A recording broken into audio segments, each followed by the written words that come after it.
উপর করে ছাইরা দেবে।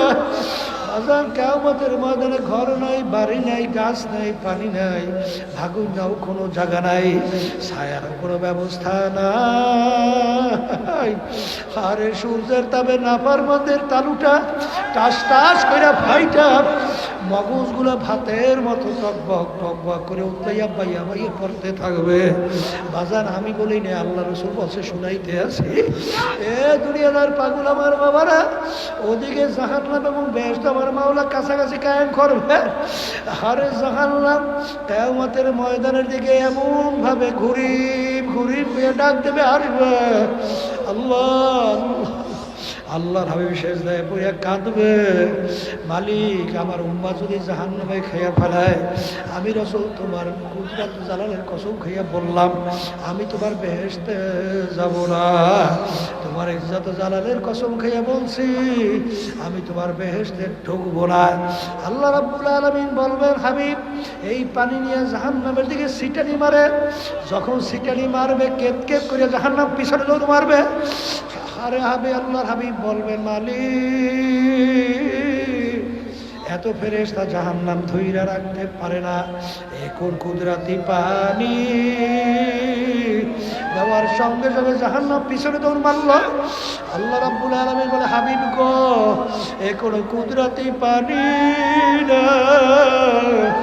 আমার বন্ধুরা, আপনার উম্মতেরা যারা দুনিয়া থাকা অবস্থায় গুনার কথা মনে কইরা, জাহান্নামের কথা মনে কইরা যারাই দুই চোখের পানি ফালাইয়া, যারা দুই চোখের পানি ফালাইয়া কাঁদছে, সেই চোখের পানি এই পানি বাজারদেরকে বলবো,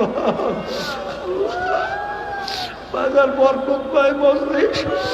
আমার মাওলা বড় দয়ার মাওলা, আমার মালিক বড় মায়ার মাওলা। ইন্নাল্লাহা লা ইয়ানজুরু ইলা সুওয়ারিকুম ওয়া আমালিকুম ওয়ালাকিন ইয়ানজুরু ইলা নিয়াতিকুম ওয়া কুলুবিকুম আও কামা ক্বালা আলাইহিস সালাতু ওয়াস সালাম। আল্লাহ হাবিব বলেন, আমি শুধু বান্দাবান্দি বাহ্যিক আমলের দিকে তাকাইয়া থাকি না, আমি বান্দাবান্দির দিলের দিকে তাকাইয়া থাকি। বান্দাবান্দির দিলটা যখন অপরাধের কথা মনে কইরা, আমার আযাব গজবের কথা মনে কইরা, দিলের ভিতরে যখন অস্থিরতা তৈরি কইরা, দিলটাকে ভাইয়া চুইরা, যখন আমার দরবারে দুই হাত তুইরা যখন করুণ সুরে ডাক দেবে, এ আমার দয়ার মাওলা,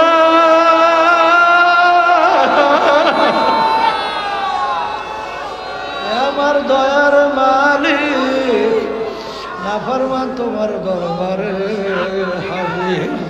আমার মালিকের দরবারে ডাক দিতে দেরি, আমার মালিক তোমার আমার ডাকে সাড়া দিতে দেরি করবে। আমার মালিক ডাক দিয়া বলে, বান্দা বান্দিরা, আরে লা তাখুযু হুসনাতুম ওয়ালা নাও, আমার ঘুমও নাই, ঝিমানিও নাই, তোদের মায়ার কারণে আমাকে ঘুমাইতে দেয় না। তুই রাত্র গভীরে বিপদের ভিতরে পড়বি,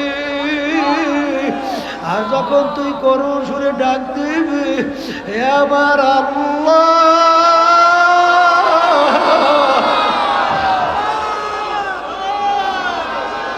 হে আমার দয়ার মালিক, নাফরমান তোমার দরবারে হাজির। এ বান্দাবান্দি যদি ওই সময় আমি ঘুমাইয়া থাকি, তোর ডাকে কে সাড়া দিবে? আমি তোর সব সময় তৈরি আছি, তুই আমাকে ডাকবি, তোর ডাকে আমি সাড়া দিয়ে আমার কুদরতে কোলে জায়গা দেব।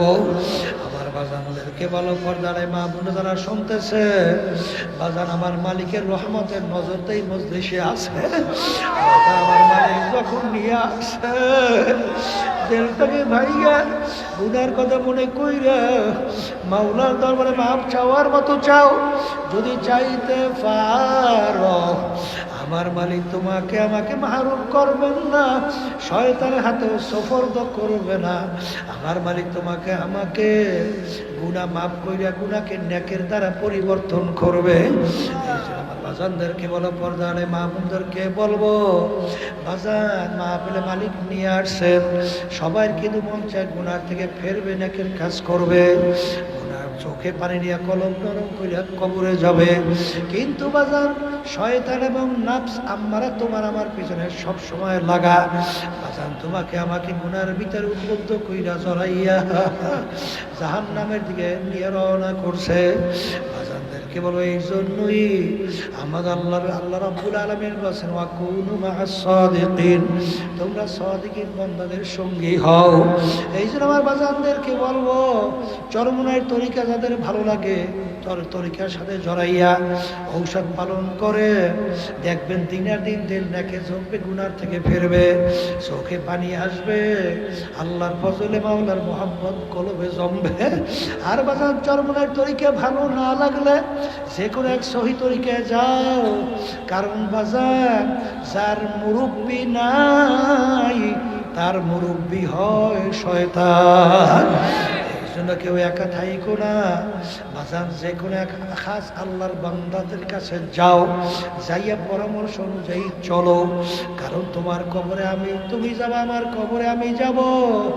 একবার যদি দুনিয়ার থেকে বিদায় নিয়ে কবরে ঠগো, আর দ্বিতীয়বার দুনিয়াতে আইসা বিল কইরা জিতবার কিন্তু আর আশা নাই।